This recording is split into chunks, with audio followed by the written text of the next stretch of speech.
following clips reveal that the Salman Rushdie assassination attempt that occurred on August 12, 2022 was a result of Salman Rushdie revealing the true evil nature of the Islamic cult in his 1988 book, The Satanic Verses. These clips reveal that after Salman Rushdie pointed out the cover-up of the Islamic nature of the 2001 World Trade Center and Pentagon plane bombings during a 2002 interview at CBS, they went behind his back after the interview and injected their own comments, through which they let the Muslim terrorists in New York City and around the world know that Salman Rushdie resided in New York City and that he was no longer living in hiding and no longer had bodyguards. After the clips reveal that Ali Khamenei, the supreme leader of the Shiite Muslims, issued an order to assassinate Salman Rushdie, they reveal that Hadi Matar, a U.S. Shiite Muslim terrorist living in New Jersey, answered the call and attempted to stab Salman Rushdie to death on August 12, 2022. These clips also reveal that in the face of every intelligence and law enforcement agency knowing that Ali Khamenei ordered the killing of Salman Rushdie, the insurrectionists in the FBI and New Jersey State Police covered up the Islamic nature of the assassination attempt by telling everyone they didn't know the motive behind it. They did this in order to hide the evil nature of the Muslims the progressive Dems are bringing to the U.S. to help them destroy the Judeo-Christian-based society in America and expand their voter base among. Everything I said is cemented in the video clips when they reveal that the Dems are allowing the Muslims they are bringing to the U.S. to use their mosques to indoctrinate their children to follow the orders given by their Shiite supreme leader, Ali Khamenei. Here are the clips. Rushdie's parents were Muslim, affluent, cosmopolitan, not very observant Muslims, but concerned enough about the threat of persecution in a largely Hindu country that they moved from New Delhi to Bombay because it was the most tolerant city in India. Salman Rushdie has a unique understanding of the September 11th attacks on the United States. Because of the accidents of my life, I had some personal lived information about this kind of thing, which I guess gave me some tools with which to confront it. I noticed after September 11 how many people were trying very hard to say that it had nothing to do with religion. Not about Islam, they said. It's about something else. Well, it wasn't about chess. I mean, of course it was about Islam. It was about an unpleasant and fanatical reading of Islam. But to say that it wasn't about Islam was just to miss the point of it. He's happy to be known for who he really is, for what his books are actually like, not for the fatwa. 30 years ago this week, the life of one of Britain's foremost writers, Salman Rushdie, was to change forever. His novel, The Satanic Verses, inspired Iran's spiritual leader, Ruhollah Khomeini, to issue a fatwa, a death warrant. Killed him. They supported the Ayatollah Khomeini's 1989 edict, or fatwa, ordering Rushdie killed. The call to arms triggered mass protests from London to Islamabad and closed down the space for debate around Islam in a way many would say still resonates today. Protesters attacked the cultural centre in Islamabad. 6 people were killed in clashes with police. Translators of the novel were attacked. 1 died. The strength of feeling about Rushdie's book resulted in death threats to the author almost as soon as Satanic Verses came out. Rushdie embarked on a life of high security and was often in hiding. The following clip discloses that in 2002, CBS let the Muslim terrorists in the U.S. and around the world know that Salman Rushdie was residing in New York City and that he was no longer living in hiding and he no longer had bodyguards. This opened the door for the 2022 assassination attempt in New York that left Salman Rushdie permanently maimed.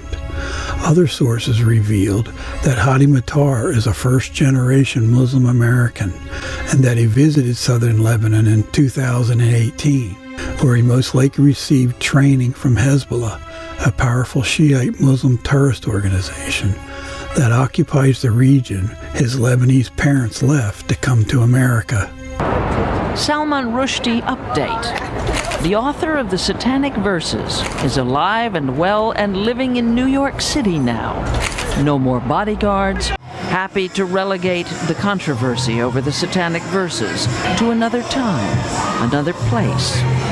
The next clip reveals that on August 12, 2022, a New Jersey-based Muslim terrorist named Hadi Matar attempted to stab Salman Rushdie to death as soon as he walked out onto the stage to deliver a lecture in New York. This clip also reveals that the FBI and New Jersey State Police hid the Islamic motive behind the assassination attempt that left Salman Rushdie permanently maimed. The insurrectionists in the FBI and state and local police departments exhibit a pattern of leaving out the motive behind every U.S. Muslim terrorist act and every progressive mass shooting in order to protect the progressive communist plot to completely overthrow the United States of America and transform it into a Darwinian atheist cult science-based, sexually immoral and sexually unclean, Jew and Christian-hating communist country. The dreams and visions that Christians and unsaved have seen reveal that the progressive communists plan on using the socially engineered violent ones among them to exterminate the genuine Christians and Jews in America as soon as they can get away with it. Author Salman Rushdie attacked on stage in Western New York today, a man stabbing him repeatedly before being tackled by police. Here's ABC's Mola Lenghi tonight.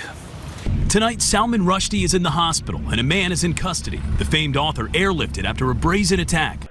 Authorities say the man, seen here, attacked the author as he was about to give a lecture at the Chautauqua Institution. The suspect has been identified as Hadi Matar, age 24, from Fairview, New Jersey. We don't have any indication of a motive at this time, but we are working with the FBI, the Sheriff's Office, and we will determine what the cause of this was or what the motive for this attack was. Joshua Goodman with the Associated Press witnessed the attack. He had just walked onto the stage and a man rushed from this audience up onto the stage and started punching or stabbing. It wasn't quite clear. Another witness, Valerie Haskell. He actually went at him at least 10 to 15 times. Photos of the aftermath showing blood spatter on a wall and a chair, and rescuers lifting Rushdie's legs in the air. Rushdie's agent telling ABC News the nerves in his arm were severed, his liver was stabbed, and he'll likely lose an eye. The next clip reveals that the insurrectionists in the Democratic Party, the FBI, local police departments, and rhinos are allowing the Muslims they are bringing to the USA to use their mosque to indoctrinate their children to follow the orders of their supreme leader, Ali Khamenei, just like Hadi Matar did when he attempted to assassinate Salman Rushdie.